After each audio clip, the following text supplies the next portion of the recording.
Graça e paz, irmãos.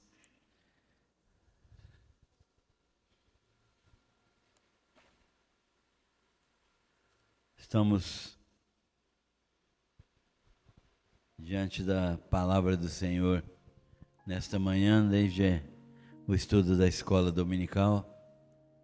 E porque neste período costuma-se celebrar, falar, costuma-se mencionar e festejar a ressurreição. Nós vamos utilizar um versículo para avaliarmos a ressurreição e a vida plena, que é um texto, que é um título, que é um tema que nos foi apresentado na semana passada. Ressurreição e vida plena. Eu gostaria de lermos João, Evangelho 11, versículo 25. João 11, 25. Jesus está falando aí com as irmãs de Lázaro. Declarou-lhe Jesus: eu sou a ressurreição e a vida. Quem crê em mim, ainda que morra, viverá. Vamos ler juntos, irmãos? Declarou-lhe Jesus: eu sou a ressurreição e a vida. Quem crê em mim, ainda que morra, viverá. E quem crê diz amém. Amém. Nós vamos orar mais uma vez e rogar ao Senhor que ilumine nossa mente para compreendermos essa palavra. Oramos, Senhor Deus, em nome de Jesus, para sermos iluminados pela Tua graça, pela Tua misericórdia, pelo Teu Santo Espírito, para compreendermos o que é verdadeiramente ressurreição e o que é uma vida plena diante do Senhor. Abençoa-nos como igreja. Nós oramos em nome de Jesus. Amém. O cristianismo tem sofrido durante toda a história a negação, a omissão, a adulteração até da doutrina fundamental da fé cristã, de algumas doutrinas fundamentais da fé cristã.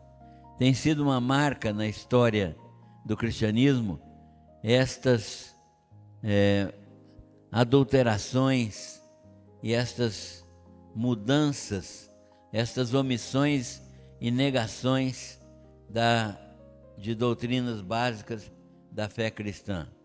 Ao lado disso tem sido acrescentadas à doutrina básica do cristianismo outras doutrinas que não são cristãs, que fogem da palavra de Deus, que não têm fundamentação bíblica nenhuma e que são acrescentadas por tradição e pelo magistério da igreja. A Idade Média tem sido a campeã desses erros doutrinários. O período da Idade Média tem sido o campeão desses erros doutrinários, tanto como resultado da negligência daqueles que ministravam, como da corrupção introduzida por aqueles falsos mestres e até de deturpações produzidas por interesses políticos, econômicos, religiosos e sociais.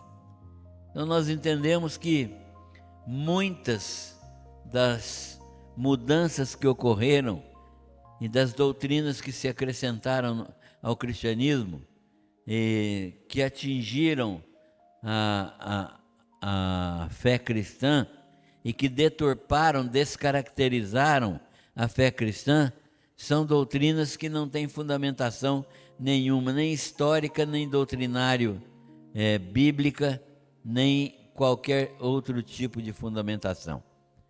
Nós podemos enumerar mais de 200 heresias que têm sido instituídas durante a história no catolicismo romano.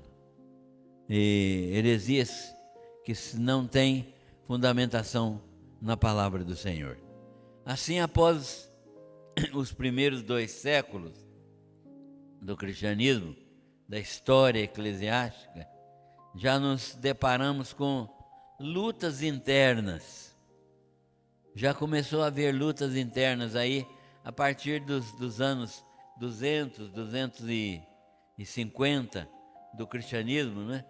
Poucos anos depois da instituição da igreja, já havia uma briga pela hierarquia dos bispos.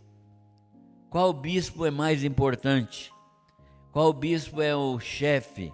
Qual bispo deve ser o líder? Culminando no estabelecimento do bispo de Roma. O bispo de Roma veio a ser, então, considerado o prelado mais importante que liderou a igreja, que veio liderar a igreja como vigário de Cristo. Então, o bispo de Roma começou a tomar, de certa forma, a preeminência, ocupar um lugar de destaque e de liderar, de dar a última palavra em questões doutrinárias. E ele, então, a partir desse tempo, ele começou a ser olhado como bispo principal, sem fundamentação na palavra de Deus. E ele passou a ser visto como o mais importante dos líderes cristãos, e como vigário de Cristo. O que é o vigário de Cristo? O vigário de Cristo é aquela pessoa que substitui a Cristo. A palavra vigário vem de vicare, no latim, que significa aquele que substitui. Então, o vigário de Cristo, aqui o Papa, seria aquele que substitui Jesus e que representa Jesus. E esse vigário de Cristo, o Papa, então, começou a assumir a sua preeminência, o seu domínio, em meio a várias questões secundárias, em meio a várias questões que apareceram e que ocuparam as pautas conciliares. Nós vamos ver essa doutrina da preeminência do Papa aparecendo. Mas outra doutrina que apareceu, a doutrina da justificação pela graça, mediante a fé, ela ficou esquecida. Enquanto surgiam doutrinas espúrias, enquanto surgiam doutrinas que não representavam verdades bíblicas, a doutrina da justificação pela graça começou a ser exposta de uma maneira que ela foi sendo deixada para trás, porque ela foi sendo substituída por obras. Ao invés de justificar alguém pela graça, mediante a fé, isto é, a pessoa se apresentar diante de Cristo por meio da fé nele e receber perdão dos seus pecados, sem a concurso de obras, pelo contrário, começaram a surgir, então, situações em que era esquecida essa doutrina da justificação pela fé. Então, as pessoas começaram a ser justificadas por obras, por indulgências, por orações, por perdão comprado no Vaticano e por aí afora. Então, desse modo, mediante a doutrina da graça, da justificação pela graça mediante a fé, foi sendo esquecida por mais de 1000 anos. Por mais de 1000 anos. E ela ficou esquecida então, e essa doutrina, juntamente com a doutrina da santificação, também foi corrompida. A doutrina da santificação, que é uma obra do Espírito Santo de Deus, aperfeiçoando o crente, transformando o crente numa pessoa cada dia mais parecida com Jesus. É isso que é santificação, quando o Espírito Santo trabalha na sua vida e faz de você uma pessoa parecida com Cristo. Então, quanto mais isso acontecia, quanto mais isso deixava de acontecer, não é, por a ação do Espírito de Deus deixava de ser aplicada, a ação do Espírito Santo foi sendo esquecida também, e os crentes eram aperfeiçoados por obras meritórias. Então, se eles comprassem salvação, se eles jejuassem, se eles pagassem promessas, se eles visitassem, acendessem velas, se eles visitassem os túmulos, se eles orassem pelos mortos, isso ajudaria na sua santificação. Coisas absolutamente fora da palavra de Deus. Então, o texto que nós estamos meditando nele mostra que isso se transformou em obras meritórias, garantidoras de favor divino, né? Garantidoras de ritos que favoreciam a obra divina, a obra não divina, não é a obra humana de santificação, por meio de ritos inventados com base na obra humana, no esforço humano, sem base bíblica. A doutrina da segunda vinda, por sua vez, foi esquecida, e ainda hoje muito da cristandade tem trocado as bênçãos temporárias e abundância de riqueza material por uma vida simples e a esperança viva do retorno de Cristo. O próprio retorno de Cristo hoje tem sido visto, que era uma doutrina fundamental do cristianismo original, hoje tem sido trocada por uma espécie de prosperidade que os crentes poderem crescer materialmente, poderem se desenvolver de modo econômico, economicamente crescerem, e não se fala mais em segunda vinda de Jesus, a não ser em alguns meios que ainda preservam a fidelidade doutrinária. Então, essa abundância de riqueza material tem substituído a expectativa da vinda de Cristo. É muito melhor ficar rico neste mundo, gozar deste mundo, viver uma vida de prosperidade, do que viver uma vida simples e santa, aguardando a vinda do Senhor Jesus. Então, o texto, esses textos que nós temos visto aí, que defendem estas heresias, têm sido multiplicados. Modernamente, pouco se fala em templos cristãos sobre a ressurreição. Na verdade, tem se tornado um assunto controverso. Hoje, como na igreja de Corinto, no primeiro século, há aqueles que negam a doutrina da segunda vinda e negam também aquilo que o apóstolo Paulo escreveu, doutrinando a igreja e deixando esse precioso ensino para nós. Então, modernamente, nós vamos ver que nós estamos deixando muitas doutrinas para nós. Mas nós vemos que há um ensino falso que penetrou na igreja. Há um ensino falso que penetra na igreja, que nós não precisamos pensar que nós sabemos de alguma coisa, não. A maioria de nós, e eu falo isso com tristeza, a maioria de nós, eu falo isso com muita angústia, não conhece, e não é por falta de pregar, não, é porque não tem interesse. A maioria se desconhece a grande parte dos ensinos da palavra de Deus. Nós, então, vemos que ensinos falsos que penetraram na igreja.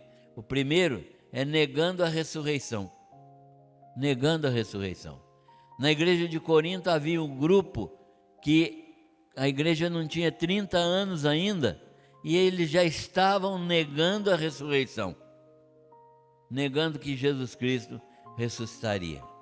Mas a realidade da ressurreição é um argumento sólido de Paulo. Paulo determina que a ressurreição é um fato incontestável. A ressurreição é a base fundamental da fé. Nós precisamos compreender isso, que a ressurreição é a base fundamental da fé. A fé não pode sobreviver sem ressurreição. A ressurreição é algo essencial à fé cristã. Sem ressurreição não há salvação. Deus não pode salvar quem não acredita em ressurreição. E Deus não pode aqui, não é que Ele não tenha poder para fazer isso, não. Mas Ele não faz porque a ressurreição é fundamental, é uma crença absolutamente essencial na vida de Cristo, na ressurreição de Cristo, para que Ele possa realmente nos salvar. Então, Paulo ensina aos coríntios que a ressurreição foi atestada por testemunhas reais. Mais de 500 pessoas atestaram a ressurreição de Jesus. O fato mais grandioso do Novo Testamento não é a morte de Cristo. O fato mais grandioso do Novo Testamento e o mais importante do Novo Testamento e bem documentado, documento histórico, é a ressurreição de Jesus. E Paulo diz: se Cristo não ressuscitou, vazia é a nossa pregação e vã a nossa fé.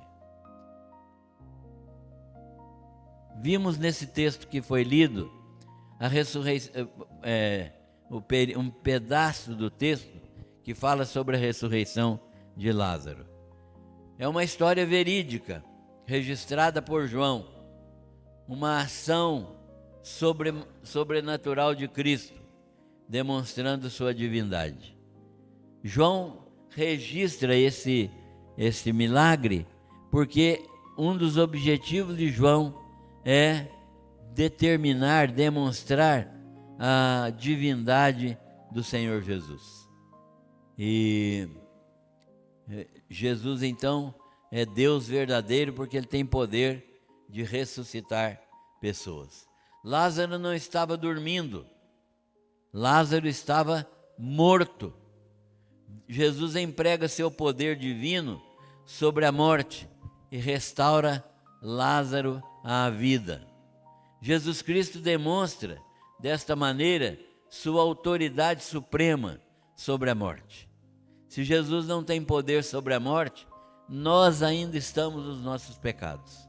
E então Ele demonstra que Ele é a ressurreição e a vida. E Ele diz exatamente isso: eu sou a ressurreição e a vida. Aquele que vive e crê em mim jamais morrerá, né? E quem tem Jesus tem a vida. Ele vive para sempre e pode doar vida. Jesus pode doar vida. Lázaro voltou à vida biológica, mas essa vida não é definitiva. Quando Lázaro voltou à vida biológica, ele ressurgiu, ele voltou a uma vida para a qual ele retornou para morrer de novo. Lázaro morreu outra vez, né? E ele voltou a experimentar a morte. O que Jesus disse a Marta e Maria foi que ele tem o poder da ressurreição, mas o seu poder vai além de apenas retornar Lázaro à vida. Ele dá vida eterna a todos quantos crerem nele, né, para receberem essa bênção. Então, qual é a diferença entre a vida que Lázaro recebeu e a vida eterna que Jesus dá? Muita gente no meio cristão pensa que a vida eterna é simplesmente esta vida que nós estamos levando sem fim. Esta vida sem fim. Não é. Nunca foi nem nunca será. É uma outra qualidade de vida. Esta vida que nós temos agora, mesmo se ela for ressuscitada, ela é uma vida de corrupção. Nós precisamos de um outro estilo, de um outro tempo, de uma outra matéria de vida, né? Então, o que é a vida eterna? Se ela não é aquela vida que Lázaro recebeu de Jesus, o que é a vida eterna? E o que é gozar realmente dessa vida eterna? O que é que nós podemos chamar de vida eterna? Primeiro, a vida eterna é uma vida que começa para nós com um novo nascimento ou regeneração. A vida eterna não é a vida que nós temos no momento em que somos concebidos no ventre da nossa mãe. Essa vida é humana, material, física, fisiológica. A vida eterna começa na nossa vida a partir do momento que nós somos regenerados. Se não houver regeneração, novo nascimento, nós não temos essa vida de Deus. Essa vida então começa para nós com novo nascimento ou regeneração. É aquilo que Jesus falou com Nicodemos. O homem não pode entender as coisas de Deus se ele não nascer de novo. E cada um aqui precisa ter nascido de novo. Não adianta frequentar aqui o templo, não adianta participar dos cultos, não adianta cantar louvores, não adianta pregar a palavra, não adianta ser professor da escola dominical, se não nasceu de novo. É necessário nascer de novo. Antes disso, nós estávamos mortos em nossos delitos e pecados. Paulo ensina isso aos Efésios. Estávamos mortos em nossos delitos e pecados. Há uma situação grave em que todos nós estávamos ou ainda estamos. Quem não é nova criatura ainda está. E o que é? É estar morto em seus delitos e pecados. Segundo, éramos guiados por Satanás. Paulo ensina isso também aos Efésios, que quem não é guiado por Deus, quem não é nova criatura, quem não nasceu de novo, é guiado por Satanás, é filho de Satanás. Eu nem gostaria de falar isso, politicamente é inadequado, não é? Mas o texto da palavra de Deus diz exatamente isso, que nós éramos filhos da desobediência, éramos governados por um tipo de poder que atua nos níveis espirituais da maldade. Então nós éramos verdadeiramente filhos da ira, vivíamos como filhos da ira, herdeiros da ira de Deus, ou seja, o que nós merecíamos era a morte eterna. O que nós merecíamos era a morte eterna. Então vivíamos como filhos da ira e éramos herdeiros desta ira, ou seja, Deus iria derramar sobre nós esta ira, que no caso de quem creu em Jesus Cristo como Senhor e Salvador, o Jesus Cristo, Filho de Deus, ele recebe o perdão eterno e recebe esta regeneração, e ele então se torna filho de Deus, porque Deus derrama sobre Jesus a ira que deveria cair sobre nós. Sabe o que eu e você merecíamos? Morte. Mas Deus fez cair sobre Jesus a morte, o castigo, para que nós pudéssemos ser salvos. Segundo, o que é a vida eterna? Nós fomos vivificados por Cristo, convencidos do pecado, da justiça e do juízo pelo Espírito Santo. Nós vivíamos numa situação em que nós fomos vivificados por Cristo, ou seja, nós estávamos mortos, mas fomos vivificados por Jesus, porque nós fomos convencidos do pecado, da justiça e do juízo. O Espírito Santo operou na nossa mente por meio da palavra e nos fez compreender que a nossa relação com Deus era de afastamento de Deus, pecado, de morte, de merecimento de morte, justiça, e de julgamento eterno, afastamento eterno de Deus, que é o juízo de Deus. Então isso foi feito pela graça de Deus, sem nenhum merecimento nosso. Nós fomos afastados da ira de Deus, salvos do domínio do diabo e da ira de Deus. Terceiro, essa vida é caracterizada pela plenitude do Espírito Santo. Esta vida cristã não é uma vida humana melhorada, irmãos. Essa vida cristã não é uma vida humana melhorada. Ela é uma vida no poder do Espírito Santo.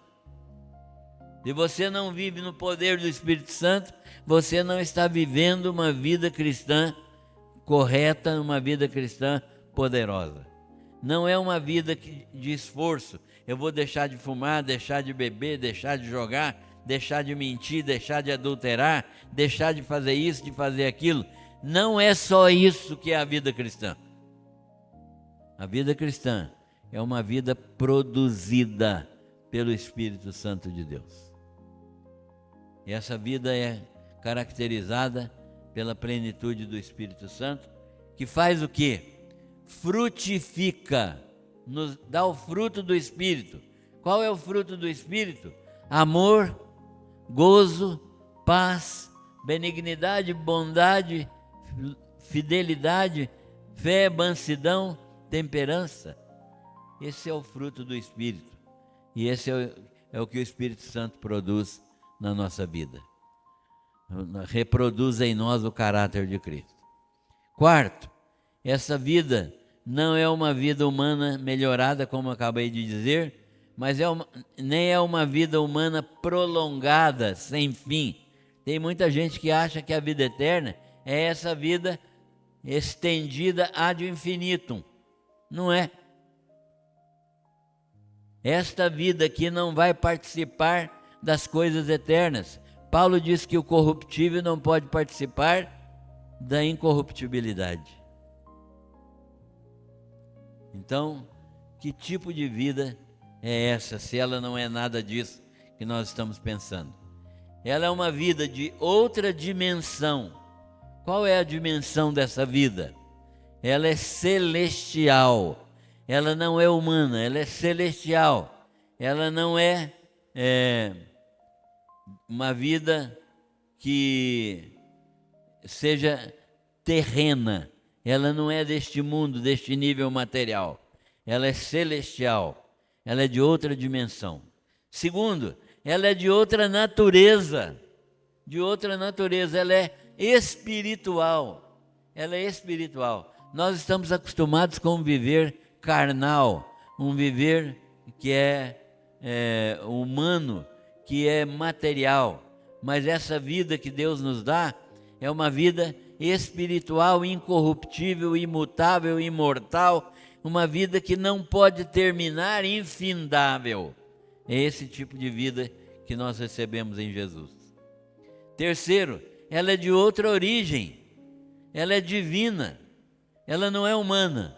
Não é a vida daquele espermatozoide que fecundou o óvulo da minha mãe. Não é isso. Ela é uma vida divina. Divina. Ela é uma vida que Deus opera, que Deus dá. Portanto, ela é eterna, porque o que Deus inicia, ela não é eterna na nossa vida porque ela tem começo, mas ela é a vida eterna de Deus que dá um começo à nossa vida. E ela é uma vida eterna que não é temporal, né? Ela não é uma vida temporal. E ela nos confere imortalidade. Nós não somos eternos, mas somos imortais, né?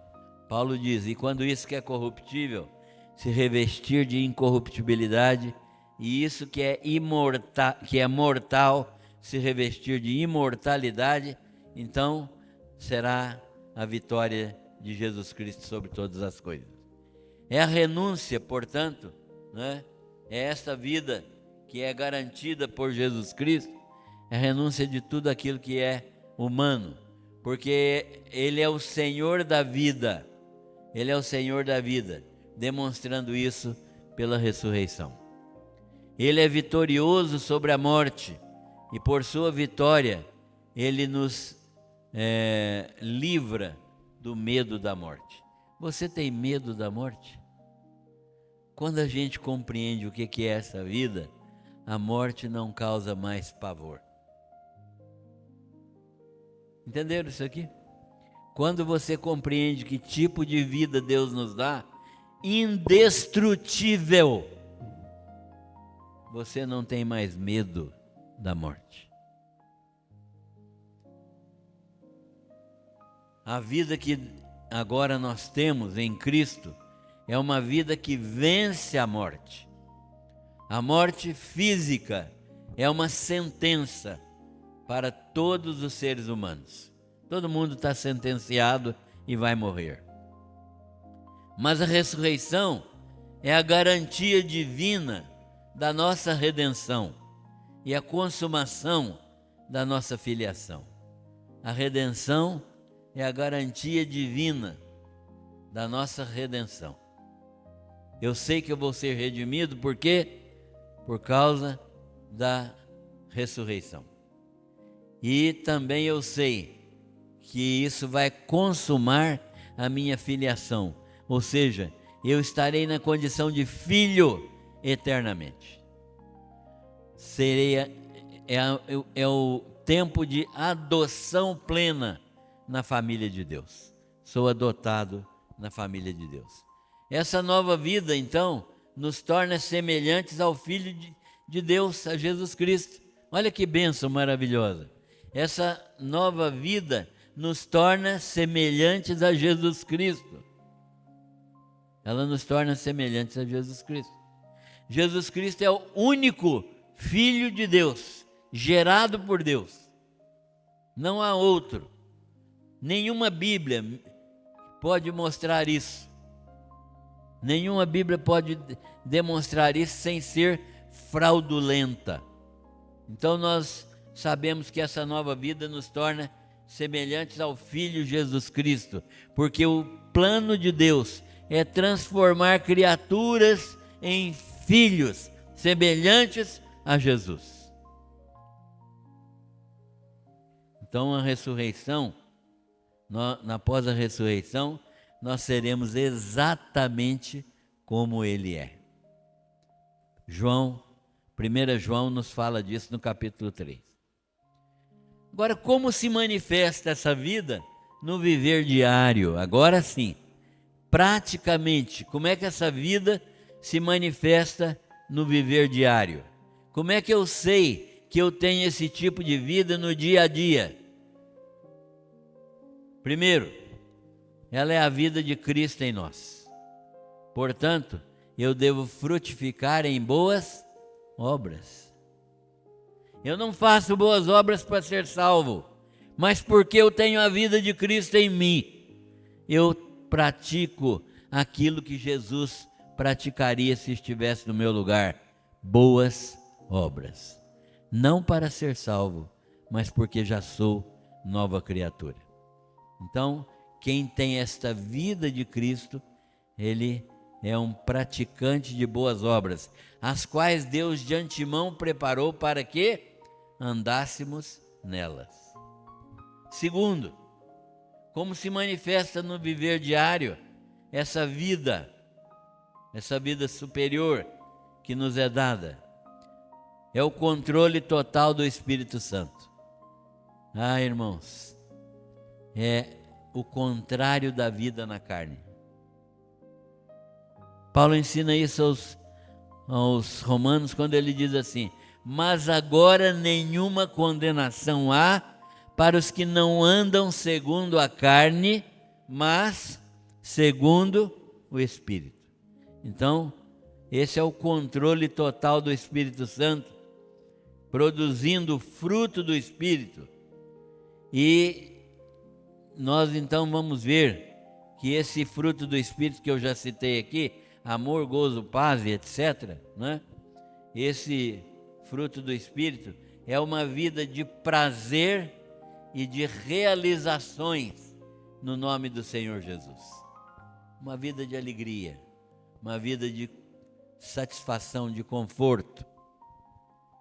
Terceiro, essa vida, a prática dessa vida é a renúncia aos próprios interesses.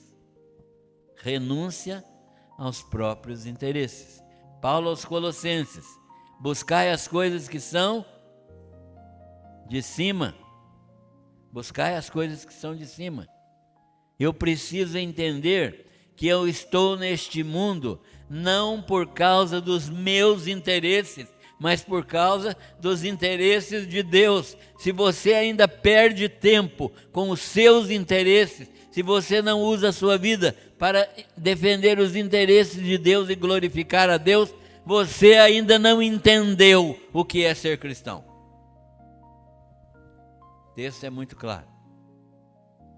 É a renúncia aos próprios interesses, os interesses deste mundo. Quarto, é a mortificação da nossa natureza carnal.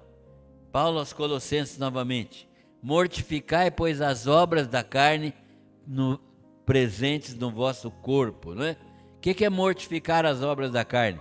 Renunciar ao pecado, renunciar à fofoca, renunciar à falta de perdão, renunciar à carnalidade, à sensualidade, à sexualidade fora do plano de Deus, renunciar a tudo aquilo que não glorifica a Deus, renunciar à pornografia, renunciar a tudo aquilo que é contrário à vontade de Deus. Renunciar, isso exige uma atitude positiva. Você precisa deixar essas coisas, porque não é o Espírito Santo que vai deixar isso. Ele não faz nada disso, é você quem faz. Então é necessário deixar essas coisas. Renunciar, mortificar. Quinto, é o revestimento como eleitos de Deus, santos e amados, de entranhas de misericórdia, relacionamentos de amor. Relacionamentos de amor. Não é amor sensual do marido pela mulher, do homem pela mulher, mas relacionamentos de amor fraternal, em que eu me interesso pela vida do meu irmão e procuro ajudá-lo naquilo que é possível. É o revestimento como eleitos de Deus, santos e amados, de entranhas de misericórdia, benignidade, humildade, mansidão, longanimidade. E sexto, suportando uns aos outros em amor, né? Perdoando-vos uns aos outros, como Cristo também nos perdoou, revestindo-nos de amor, que é o vínculo da perfeição.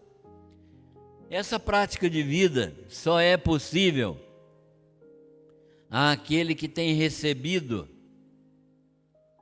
a vida eterna em Cristo. Quem não recebeu vida eterna em Cristo não consegue viver desse jeito. Pode fazer o maior esforço do mundo, porque isso não é um esforço da carne, isso é uma ação do Espírito.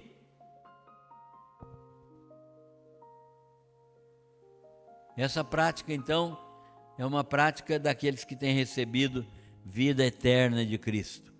A vida eterna de Cristo não é só nossa salvação, mas ela se manifesta na santificação. A vida eterna de Cristo não é só o dia que eu fui salvo, que eu criei no Senhor Jesus, mas é o processo de aperfeiçoamento diário em que Deus vai me transformando diariamente na imagem de Cristo. A transformação diária, crescente, constante na imagem de Jesus. Não há vida fora, não há vida plena no céu sem vida plena na terra. Não há vida plena no céu sem vida plena na terra. Se você não leva a vida plena aqui, transformada pelo poder de Deus, certamente você ainda não é uma nova criatura e não pode esperar ter a vida do céu. Não há vida nesse sentido. O cristão é uma nova criatura. As coisas velhas já passaram. Concluindo, não há salvação sem ressurreição, certo? Então, ressurreição e vida plena é porque não há salvação sem ressurreição, ressurreição física. Segundo, a vida do cristão neste mundo é uma vida ressurreta. Quando você estiver andando como crente aí na rua, você é um extraterrestre, meu irmão. Você é um extraterrestre. Sabe por quê? Você é uma criatura de dois mundos. Você é uma criatura do céu e da terra ao mesmo tempo.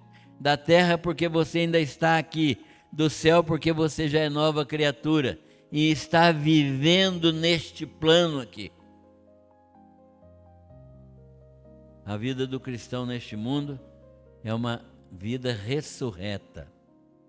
Nós já temos vida eterna e por isso é que seremos corporalmente ressuscitados. Quarto, a vida do cristão é uma vida plena agora, não no céu. Não espere para viver uma vida plena, obediente, poderosa, frutífera, santa no céu.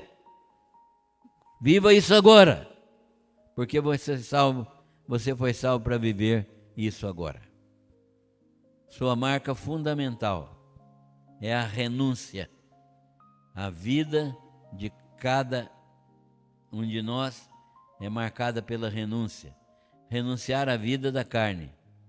E a produção é a produção do fruto do Espírito Santo. O que Deus deseja é que amor, gozo, paz, benignidade, bondade, fé, mansidão, temperança, longanimidade, equilíbrio, santidade, hospitalidade, isso tudo seja prática nossa no relacionamento com os irmãos e com aqueles que estão no mundo. Esta é a vida plena. Que Deus nos abençoe.